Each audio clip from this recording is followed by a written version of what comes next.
자, 앞선 영상에서 우리는 교착 상태가 무엇인지에 대해서 개략적으로 살펴봤습니다. 이번 영상에서는 그런 교착 상태를 해결하기 위한 방법들 몇 가지를 살펴보도록 하겠습니다. 교착 상태를 해결하기 위한 기법은 크게 보면 네 가지로 나눠볼 수 있습니다.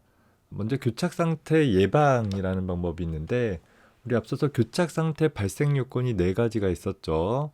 그 네 가지 요건이 모두 다 만족해야지만 교착 상태가 발생한다라고 했기 때문에 교착 상태 발생 요건 중 어느 하나라도 발생하지 않도록 해주는 방법이 바로 교착 상태 예방이라는 방법입니다. 교착 상태가 일어나지 않도록 하기 위한 가장 엄격한 방법 중에 하나가 되겠죠. 자, 두 번째, 교착 상태 회피라는 방법이 있는데, 교착 상태 예방보다는 조금 더 완화된 정책으로서 자원들을 할당하기 전에 미리 각 프로세스의 수행 상태를 파악해서 현재 이 자원을 할당을 하게 되면 교착 상태가 발생할 여지가 있는가를 보고, 발생할 여지가 있다라고 한다면 자원 할당을 하지 않는 방법을 통해서 교착 상태를 피해갈 수 있는 그런 방법입니다.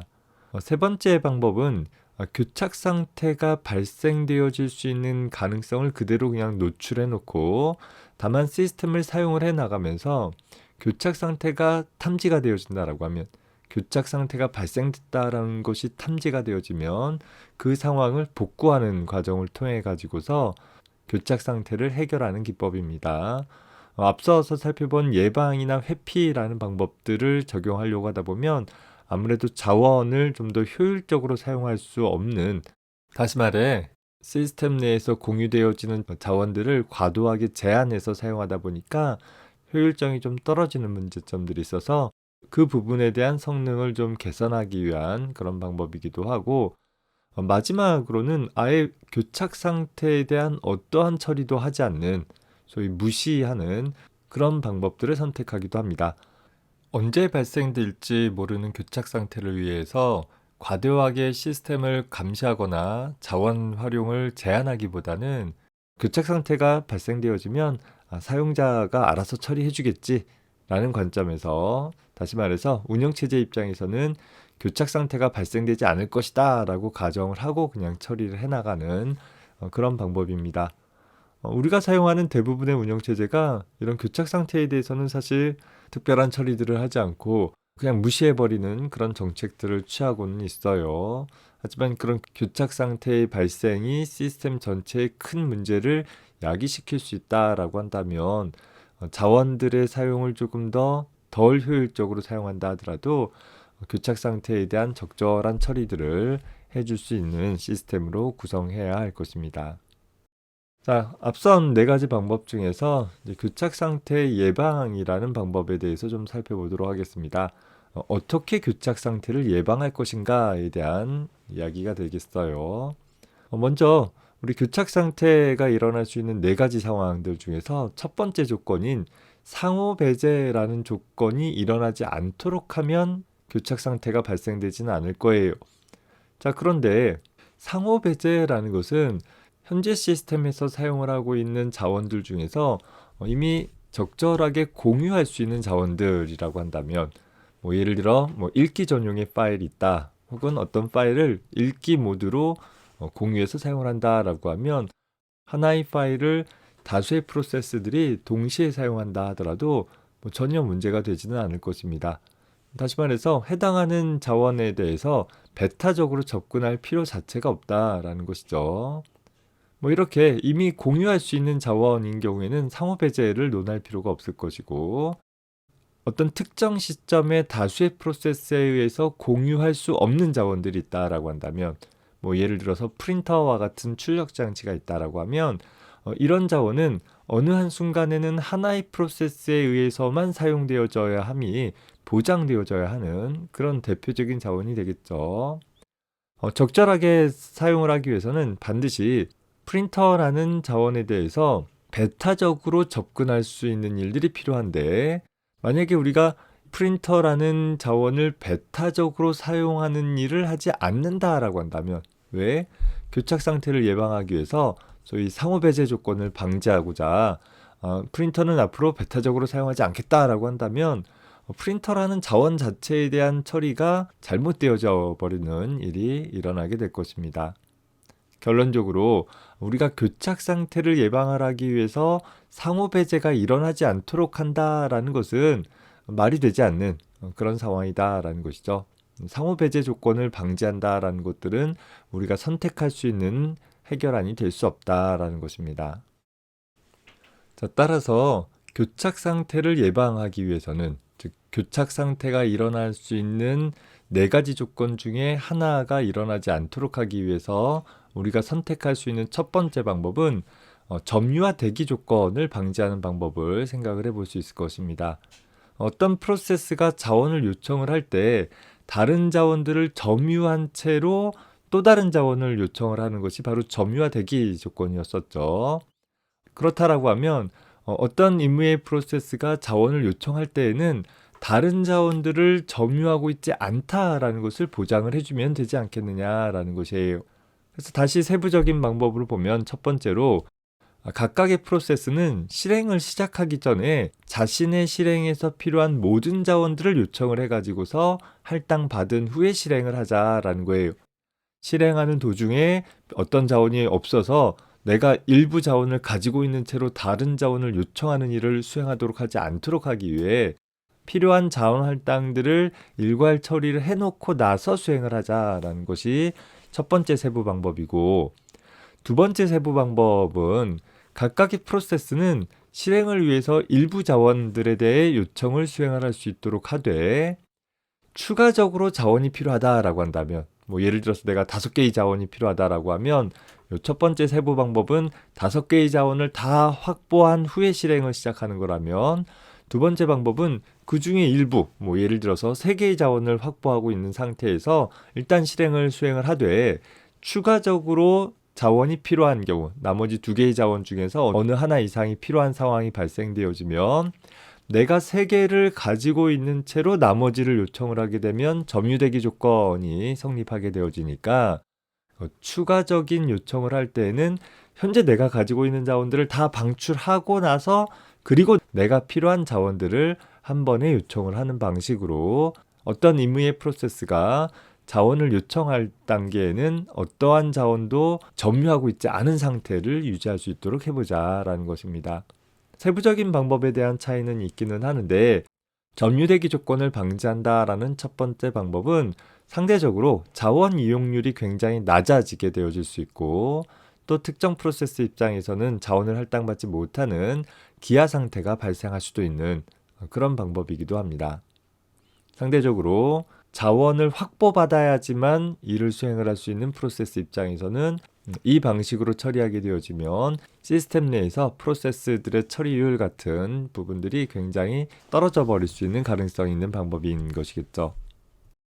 자, 그래서 교착 상태를 예방할 수 있는 두 번째 방법으로는 세 번째 조건이죠. 세 번째 조건으로 보면 선점할 수 없다라는 조건이 있었어요. 자, 그 세 번째 조건인 선점할 수 없는 조건들을 방지하기 위해서 교착 상태 예방 기법의 두 번째 방법은 다시 몇 가지 세부 방법으로 나뉘어질 수 있는데, 그중 첫 번째는 어떤 프로세스가 자원을 요청을 하는데 그 요청된 자원이 즉시 할당될 수 없는 자원인 경우에는 현재 그 자신에게 이미 할당되어진 자원마저 강제로 회수될 수 있도록 처리를 해보자라는 거예요.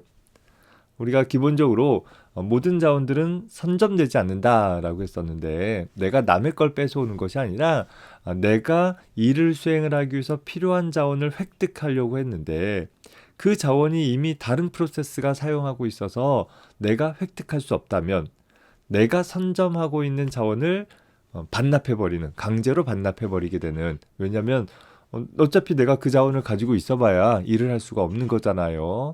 그렇다면 내가 획득하고 있는 자원을 다른 프로세스 누군가가 또 필요로 할 수 있기 때문에 굳이 내가 가지고 있는 것이 아니라 방출을 해가지고서 다른 프로세스에 의해서 사용되어질 수 있도록 해보자라는 것입니다. 그래서 현재 프로세스에게서 강제 회수되어진 자원은 현재 프로세스가 필요로 하는 자원 목록에 추가가 되어지고, 현재 그 프로세스는 요청한 자원뿐만 아니라 강제 회수되어진 자원들까지 추후에 다시 획득했을 때 프로그램을 수행을 해나갈 수 있게 되어질 것입니다. 사실 이 방법은 이미 획득한 자원을 가지고서 부분적으로 실행한 작업 상태들을 그 자원을 강제 회수당함에 따라서 어떤 작업의 일부 수행 상태들을 잃어버릴 수 있는 그런 방법이기도 한 것입니다. 예를 들어서 내가 프린터에다가 어떤 정보들을 출력하기 위해서 프린터에 출력할 내용을 메모리에다 써놓고 그리고 프린터를 획득하려고 요청을 했는데 프린터가 다른 장치에 의해서 이미 사용되어지고 있다라고 해서 프린터를 대기하면서 현재 메모리에 출력할 내용을 쓴 것까지 다 방출을 해버리고 그리고 나서 프린터를 실제 사용할 순간이 되었을 때 메모리와 프린터를 다시 할당받는다라고 하면 출력할 내용을 메모리에다 저장해 놨던 내용들을 잃어버리게 되니까 다시 저장해줘야 하는 그런 상황들이 발생될 수 있다라는 것입니다. 그래서 이 방법은 작업의 상태를 상대적으로 쉽게 저장해 놓을 수 있고 그러니까 잃어버리기 전에 저장해 놓을 수 있고 또 추후에 쉽게 복구 가능한 그런 자원들에 대해서 또 그 작업이 빈번하게 발생되지 않았을 때 한해서만 선택해 볼 수 있는 그런 방법이 될 것입니다. 자, 비선점 조건을 방지하기 위한 두 번째 방법은 현재 어떤 아이번 프로세스가 자원을 요청하게 되었을 때 간단한 의사 코드로 나타내 봤어요. 현재 그 요청한 자원을 즉시 할당 가능한지 살펴봐서 할당 가능하다라고 하면 그 아이번 프로세스에게 자원을 할당해주면 될 거예요. 자, 그런데 자원을 즉시 할당받을 수 없다라고 한다면 다시 확인해 보기를 현재 그 자원이 다른 프로세스에게 어떤 프로세스냐면 추가의 자원을 사용하기 위해서 대기하고 있는 어떤 다른 프로세스에게 할당된 자원인지를 살펴보자라는 거예요. 자, 내가 필요로 하는 자원이 있는데 그 자원이 다른 프로세스에게 할당이 됐다라는 거야. 그런데 그 프로세스가 열심히 그 자원을 가지고 일을 하고 있는 상황이 아니라 그 프로세스도 또 다른 자원을 할당받기 위해서 대기하고 있는가 살펴봐서 만약에 대기하고 있다라고 한다면 어차피 걔가 그 자원을 가지고 있어봐야 일은 못하니까 현재 내가 아이번 프로세스인 내가 해당하는 자원을 선점해오자라는 것입니다.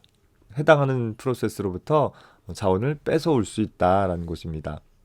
만약에 그렇지 않다라고 한다면 그러니까 대기하고 있는 프로세스에게 할당된 자원이 아니다라고 한다면 그 자원을 누군가가 열심히 사용하고 있는 상황이니까 그때는 내가 대기해줘야 되겠죠. 그래서 특정 프로세스가 선점해가고 있는 자원을 그 프로세스의 상태에 따라서 내가 뺏어올 수도 있고 혹은 기다려야 되기도 하는 그런 상황들로 나누어서 처리해보는 방법입니다.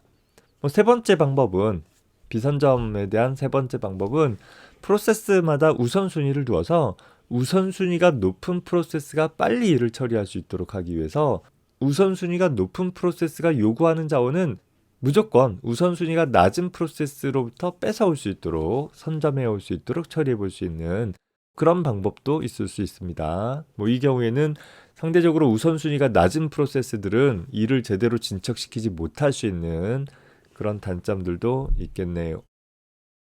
자, 교착 상태가 일어날 수 있는 네 번째 방법 보면 순환대기 조건이라는 것도 있죠. 그래서 교착 상태를 예방할 수 있는 기법 중 세 번째 방법은 이런 순환대기 조건을 방지하도록 해볼 수 있는 방법도 생각을 해볼 수 있을 거예요. 꼬리에 꼬리를 물고 서로 맞물려 있는 그런 상황을 깨트려 버리자라는 거죠. 그래서 좀 계층적 요구 기법이라고 그래서 모든 자원에다가는 어떤 순번, ID 값 같은 고유한 정수 번호들을 부여를 해주고 각각의 프로세스들은 각 자원에 대한 ID 순서대로 자원을 요청할 수 있도록 순서를 매겨주는 거예요. 즉 각각의 프로세스들은 각 자원의 ID의 오름차순 순으로만 자원들을 순서대로 요청하도록 해본다라든가 혹은 프로세스가 어떤 특정 자원을 요청하고자 했을 때 자원들을 모두 방출한 후에 재요청하는 방법을 통해서 순환대기 조건을 막을 수도 있을 것입니다. 자, 예를 들어서 4개의 스레드가 있고 4개의 자원이 있는 상황을 살펴봅시다. 현재 첫 번째 자원은 첫 번째 스레드에게, 두 번째 자원은 두 번째 스레드, 세 번째 자원은 세 번째 스레드에 할당되어져 있는 상태에서 네 번째 스레드가 네 번째 자원을 요청을 했다라고 가정을 해봅시다. 이 네 번째 스레드가 네 번째 자원을 할당받고 나서 추가적으로 각각의 스레드들은 다른 자원들을 요청을 하게 되어지는데, 첫 번째 스레드가 두 번째 자원을, 두 번째 스레드는 세 번째 자원을, 또 세 번째 스레드는 네 번째 자원을, 그리고 네 번째 스레드가 첫 번째 자원을 요청하게 되어지면 이제 각각의 스레드는 하나씩 자원을 점유하고 있는 채로 다른 스레드가 점유하고 있는 각 자원들을 추가적으로 요청하게 되어져서 환영대기가 발생되어지게 된다라는 것입니다. 따라서 앞선 경우에서 순환대기가 발생되어지지 않을 수 있도록 하기 위해서는 각각의 스레드는 소위 오름차순으로, 즉 T1이 두 개의 자원이 필요하다라고 하면 번호가 작은 R1부터 할당받는 거죠. T2도 두 개의 자원이 필요하다, 그럼 R2부터 할당받고, T3도 두 개의 자원이 필요하다라고 하면 R3부터 할당을 받고, 자, T4 입장에서도 R4와 R1 두 가지가 필요하다라고 하면 현재 자원 번호가 더 큰 R4부터 할당받는 것이 아니라 R1부터 먼저 할당받을 수 있도록 해줌으로써 추후 스레드들이 할당받은 자원 이후에 추가적으로 자원 요청을 한다 하더라도 현재 T4 입장에서는 T1이 점유하고 있는 R1 자원에 대해 할당이 이루어지지 않았기 때문에 R4에 대한 자원 요청하지 못하고 대기하게 되어지는 일을 통해서 환영대기가 발생되지 않을 수 있도록 해볼 수 있겠다라는 것입니다. 그래서 이 방법, 이 계층적 요구 기법이라는 방법들은 자원의 필요가 꼬리에 꼬리를 물듯이 맞물려 있는 가능성들을 제거해서 교착 상태를 예방하는 방법이기는 하는데, 자원에 대한 접근들을 좀 불필요하게, 좀 과도하게 거부하도록 하는 그런 방법이라 상대적으로 좀 비효율적인 방법이긴 합니다. 더불어서 사용자 입장에서도 보면 좀 더 손쉽고 편리한 응용 프로그램 작성에 어려움을 초래할 수 있기 때문에 내가 필요한 자원을 그냥 획득하면 되는 게 아니라 뭔가 순서를 규정지어서 그 순서대로만 획득해줘야 한다라는 좀 그런 강제사항들이 있기 때문에 상대적으로 좀 효율적이지 못하고 어려운 그런 방법이기도 하다라는 것입니다.